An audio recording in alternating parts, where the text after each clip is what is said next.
தியானம். இந்த அவருடைய உடலால் உட்கொண்ட அவருடைய சரீரத்தால் உட்கொண்ட அவருடைய இரத்தத்தால் நம் ஆன்மா உயிர் பெற்று சக்தி பெறுகிறது. நம் உடல் ஆரோக்கியமடைகிறது. ஆவி, ஆன்மா, உடல் அவர் வரும்போது குற்றமற்றதாக பரிசுத்தமானதாக உருமாற்றப்படுகிறது. இந்த திருப்பலிக்கு, இந்த திருவிருந்து ஆராதனைக்கு, அவருடைய இரத்தத்திற்கு, அவருடைய உடலுக்கு நம்முடைய ஆவி, ஆன்மா, உடல் மூன்றையும்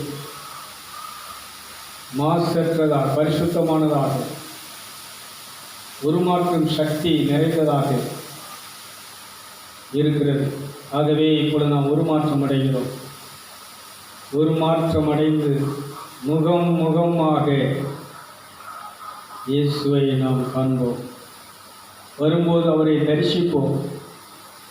தியானத்தில் இருக்கும்போது அவருடைய தரிசனத்தை பார்ப்போம். அவர் இதயத்தில் பேசுகிறதை கேட்க முடியும்.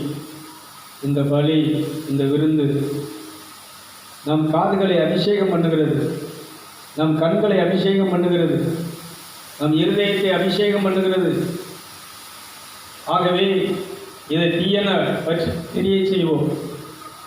உடைய வேதத்தை, வார்த்தையை நான் சிந்திக்கும் போது, தியானிக்கும் போது என் இதயம் மணல் மூண்டது, தீயன பற்றி எரிந்தது. ஆகவே கடவுள் நம் வார்த்தை என்னும் சொத்தை, வாளை நமக்குள்ளே வைத்து நம்மளை அவருடைய கருவியாக பயன்படுத்துகிறார். அவருடைய ஆயுதமாக நம்மளை எடுத்து பயன்படுத்துகிறார். உன்னை கண்டால் பேய் ஓடும், உன்னை கண்டால் நோய் தீரும், உன்னை கண்டால் சாபங்களும் பாவங்களும் ஒன்றுமில்லாமல் அழிந்து போகும். ஏன்னா நீ அவருடைய உடலை உட்கொண்டிருக்கிறாய், அவருடைய இரத்தத்தை பானம் பண்ணி இருக்கிறாய். அவருடைய உடலை உட்கொண்ட இரத்தத்தை பானம் பண்ணுகிறவர்களுக்குள்ளே நித்திய ஜீவன் இருக்கிறது, நிலையான ஜீவன் இருக்கிறது, அழியாத ஜீவன் இருக்கிறது, அழிக்க முடியாத உயிர் சக்தி அது. ஆகவே நாம் இப்பொழுது அவருடைய உடலை உட்கொண்டு இரத்தத்தை பானம் பண்ணியிருக்கிற நம்முடைய நெற்றியிலே அவர் தன்னுடைய நாமத்தை முத்திரையிட்டிருக்கிறார். அந்த வசனம் சொல்லுகிறது, என் நாமம் தரிக்கப்பட்ட என் மக்கள் என்னோக்கு வழிபாடு என் பலியை செலுத்துவார்கள். ஆகவே இந்த ஞானத்தை தானமாக வழங்குகின்ற நாம் புண்ணிய பலன்களை, பரலோகத்தின் பலன்களை, உன்னதங்களுக்குரிய ஆசீர்வாதத்தை இப்பொழுது பெறுகிறோம். தானத்திலே சிறந்த தானம் அவருடைய ஞானத்தை, அவருடைய உடலை, அவருடைய இரத்தத்தை தானமாக வழங்குவது. இதை நினைவூறுங்கள். எல்லாருக்கும் நீங்கள் என்ன செய்யுங்கள்? நினைப்பூட்டுங்கள். இதை கிறிஸ்தவர்களாகிய நாம், இந்த உலகத்தில் இருக்கக்கூடிய கடவுளுடைய பிள்ளைகளாகிய நாம், எல்லா மதத்தவரும் இதை நாம் அறிக்கை செய்ய வேண்டும், மற்றவர்களுக்கு அறிவிக்க வேண்டும், மற்றவர்களுக்கு இந்த செய்தியை அறிவிக்க வேண்டும். இந்த உலகத்திலே இருக்கக்கூடிய எல்லா பலிகளையும் காட்டிலும் உயர்ந்த பலி, சிறந்த பலி, நமக்கு ஆசீர்வாதத்தை தருகிற பலி, நமக்கு உன்னதங்களுக்குரிய வாழ்வை தருகிற பலி, நமக்கு மரணமில்லா வாழ்வை தருகிற பலி. மரணமில்லா வாழ்வுனா ஆன்மா. இந்த பலியினால் ஆன்மா உயிர் பெறுகிறது. அதுக்கப்புறம் ஆன்மாவுக்கு மரணமே கிடையாது. இந்த உடலை விட்டு பிரிவு இருக்கிறது. இந்த உடலை விட்டு பறந்து செல்லும், விண்ணுலகம் செல்லும், தேவலோகம் செல்லும், வானகமே நம்முடைய தாய்நாடு, தாய்நாட்டுக்கு செல்லும். இந்த ஆன்மா தாய்நாட்டுக்கு போகணும்னா, அவள் சொந்த வீட்டுக்கு போகணும்னா, இந்த பலியை நீ என்ன பலிக்குரிய மதிப்பு மரியாதையை நீ கொடுக்கணும். இயேசுக்குரிய மதிப்பு மரியாதையை நீ கொடுக்கணும். இந்த உடலுக்கு கொடுக்க வேண்டிய மதிப்பு மரியாதையை கொடுக்கணும். இந்த இரத்தத்துக்கு கொடுக்க வேண்டிய மதிப்பு மரியாதையை கொடுக்கணும். இந்த திவ்ய நற்கருணை நீ உட்கொள்ளும் போது ஜென்ம பாவம், கர்ம பாவம் தாய் தாப்பன் செஞ்ச பாவம், நம்ம செஞ்ச பாவம் எல்லாத்திலிருந்து நான் கழுவப்பட்டு விடுதலையாக்கப்பட்டு நீர் பரிசுத்தராய் இருப்பது போல நான் இப்பொழுது பரிசுத்தராய் இருக்கிறேன். உங்கள் மாசற்ற இரத்தத்தால் என்னுடைய உபவாசத்தினாலேயோ ஜெபத்தினாலேயோ வழிபாட்டினாலேயோ பிரேயத்தினாலேயோ என்னுடைய மதத்தில் நடக்கக்கூடிய கன்வென்ஷன் கூட்டத்தினாலேயோ உலக ஜெபத்தினாலேயோ திருவிழாக்களினாலேயோ அந்தோனியார் திருவிழா, மாதா திருவிழா, செவிஸ்தார் திருவிழா, மற்ற பரிசுத்தவன்களுடைய திருநாட்களினாலேயோ அல்ல. இந்த ஜென்ம பாவம் கர்ம பாவம் நீங்கியது உங்கள் பலியினால், சிலுவையிலே 3 ஆணிகளிலே நீங்கள் செலுத்தப்பட்ட பலியினால், பாடுகளினால், லாவிலே குத்தப்பட்டு சிந்தப்பட்ட அந்த இரத்தத்தினால். இதுதான் இதுக்கும் அதுக்குள்ள வித்தியாசம். அது மனசுக்கு சந்தோஷத்தை தரும்.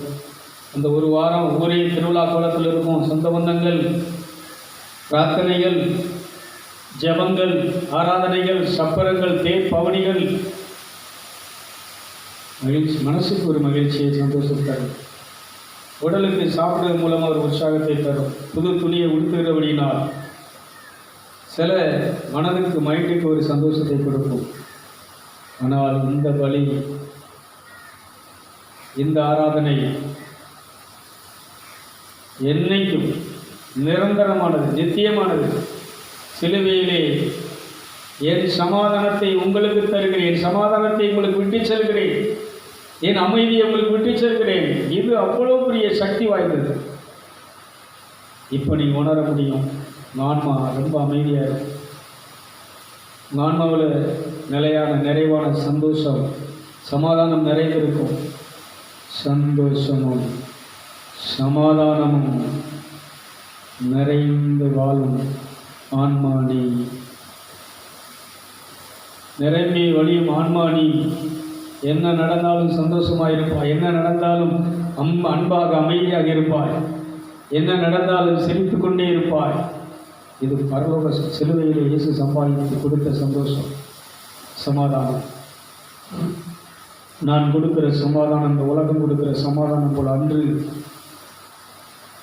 அது என்ன நடந்தாலும் சரி, நடக்காவிட்டாலும் சரி, அது சந்தோஷமாய் சமாதானமாக இருக்கும். ஏன்னா அந்த சமாதானம் சிலுவையில் இயேசு கொடுத்த சமாதானம்.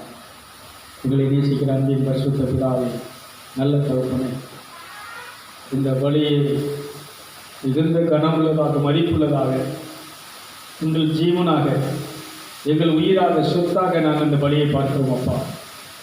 இந்த பலியை நேசித்து இந்த பலியில் நாங்கள் கலந்து கொண்டோம் அப்பா.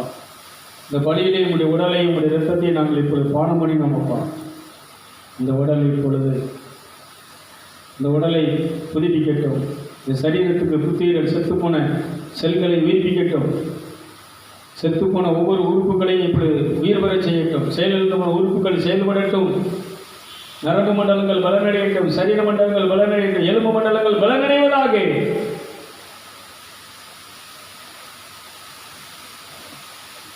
ஆவி ஆன்மாவை புனிதமாக்கி புனிதப்படுத்தும் மாசற்ற இரத்தத்திற்காக உம்மை ஸ்தோத்தரிக்கிறேன், உம்மை முத்தம் செய்கிறேன். இந்த இரத்தம் இப்பொழுது இந்த ஆவி ஆன்மா உடல் அனைத்தையும் பரிசுத்தப்படும். நீர் வரும்போது இந்த உடலை விட்டு பிரிந்து நாங்கள் விண்ணுலகத்திற்கு எங்கள் ஆன்மா வரும்போது குற்றமற்றதாக, கரை நிறை இல்லாததாக, மாசற்ற நம்முடைய திருவுடலாக இந்த உடல் உருமாற்றப்படுகிறதப்பா. உங்கள் இரத்தத்தா எல்லா மகிமையுமைக்கே செலுத்து. எல்லா புகழும் இறைவனுக்கே, எல்லா புகழையும் இயேசுவுக்கே நாங்கள் செலுத்துகிறோம். எல்லாம் உம்மால் வருகிறது.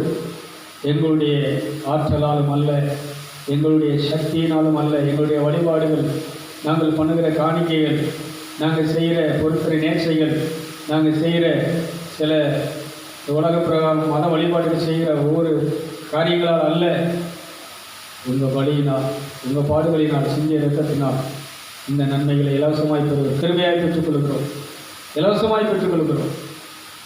இயேசுவின் நாமத்திலே ஜெபிக்கிறோம் நல்ல பிதாவே, ஆமென். அல்லேலூயா.